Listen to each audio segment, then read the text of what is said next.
This is 115 Sansome Street in San Francisco, California. And this building just sold for 42% of the price it went for back in 2016. But this is not just another case of money going up in smoke in the commercial real estate market in San Francisco. This one is different because the company that just bought this building is the same company that sold it. They bought it from themselves for about $20 million less than they owed on it, leaving Bank of America holding the bag, and it's all perfectly legal. And regardless of what the Federal Reserve does with interest rates next year, this is going to be a big problem for banks, pension funds, insurance companies, and possibly even the taxpayers. What's up, guys? I'm Nobody Special, and this story all began in November of 2016 when a real estate investment firm called the Vanbarton Group bought 115 Sansome Street for about $83 million. Now, when they did that, they took out a big loan from Bank of America to finance the transaction, and their plan was to flip the building for $100 million, something they tried to do a few years ago, but it didn't work out. They couldn't find any buyers at that price. Fast forward to October 25th of 2023, and we had this one in therealdeal.com.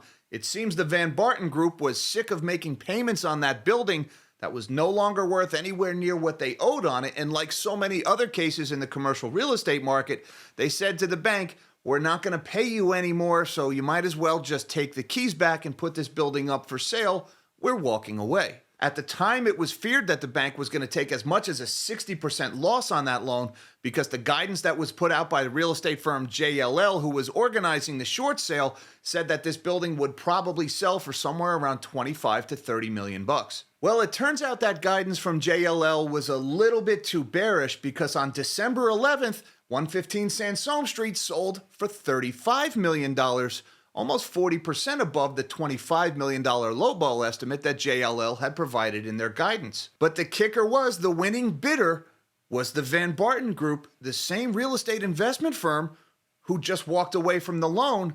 In other words, they bought the building from themselves. In the heart of the North Financial District, 115 Sansome Street closed for north of $300 per square foot, or about 40% higher than the $25 million pricing guidance when the property was marketed by brokerage JLL, which declined to comment on the sale. But here's the crazy part of this story. The winning bid came from the building's current owner, the Vanbarton Group, according to a source close to the ownership group. With the short sale, Vanbarton has canceled out its debt on the building it bought for $83 million in 2016. Instead, the all-cash deal this week closed at around $35 million.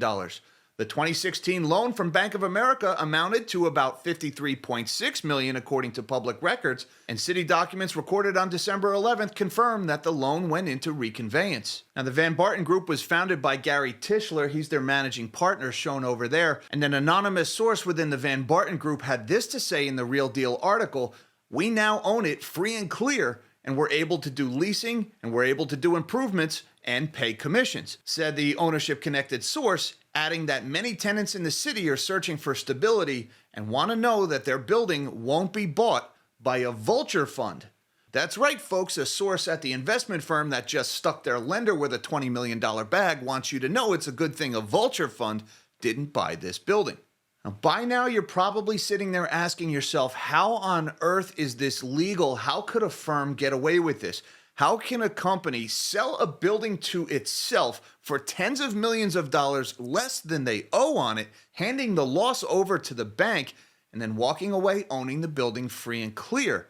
And the answer is because most commercial mortgages in the United States are something called a non-recourse loan. Now, most residential mortgages in the United States are considered recourse loans, where if you just one day decide, "I'm not going to pay my mortgage anymore," the bank can come after you and they can take your house. But they won't just take your house, they'll also come after you and take your other assets. They might take the money in your checking account, they might seize other holdings you have, stocks, things like that. They'll come after you for everything you have until they get paid back.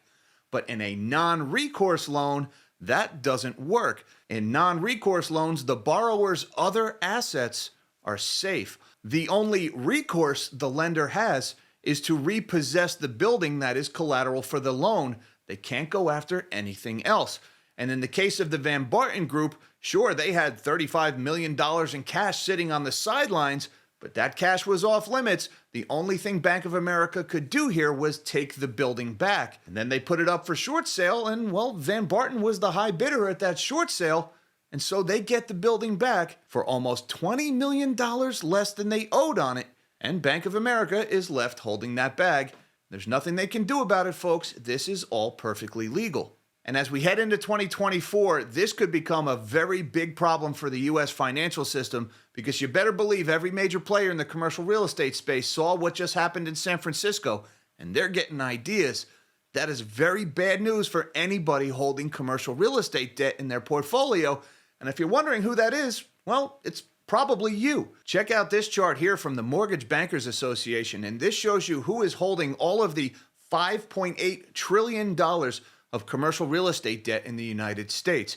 About 38% of that debt is held by banks. Now, of that 38% that's held from banks, about 2/3 of that is held by America's small and regional banks, which are already in big trouble after the rate hikes caused a lot of unrealized losses on things like U.S. Treasuries and mortgage-backed securities.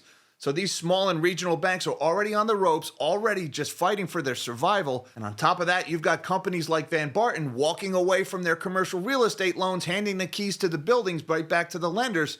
And these lenders are taking millions of dollars in losses every time they sell one of those buildings. Keep an eye on commercial real estate and America's small and regional banks in 2024. But it's not just banks that are potentially in trouble here. You've got about 21% of that debt is held by government-sponsored enterprises like Fannie Mae and Freddie Mac. Those are loans that are guaranteed by the U.S. government taxpayers.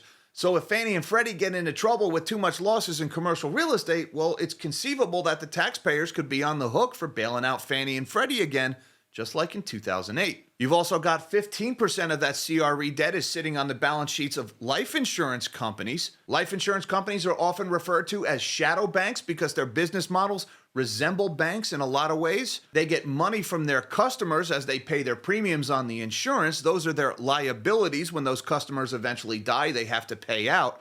And so they take that money and they buy assets with them, assets that they hope yield more than they're going to eventually pay out in the form of benefits. So that business model does somewhat resemble a bank. And well, life insurance companies own an awful lot of commercial real estate debt that's going up in smoke every time a building owner hands the keys back to the lender. You've also got 14% of the commercial real estate debt in America is owned by commercial mortgage-backed securities or other asset-backed securities.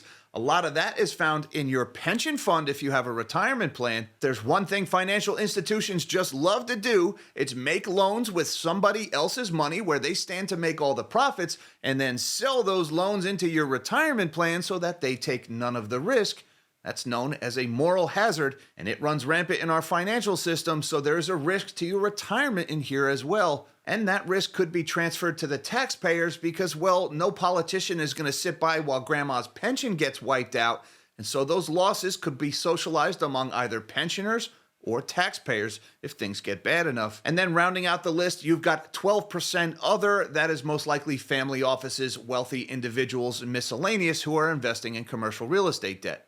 So long story short, Vanbarton buying their own building back from themselves for $20 million less than they owed on it, leaving the bank holding the bag, might seem like a sleazy move to you, but it's perfectly legal. And well, if it's legal and they can do it, why wouldn't they do it if it's in their financial interest to do so?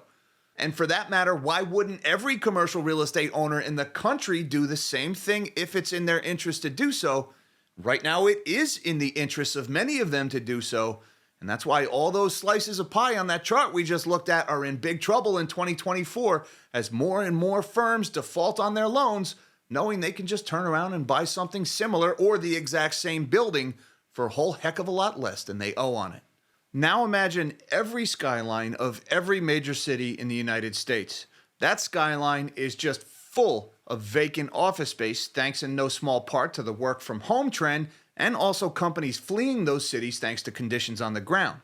With so much vacant office space, it's going to take a heck of a lot more than a few 25 basis point rate cuts in 2024 to stop this trend. Till next time, live small and dream big.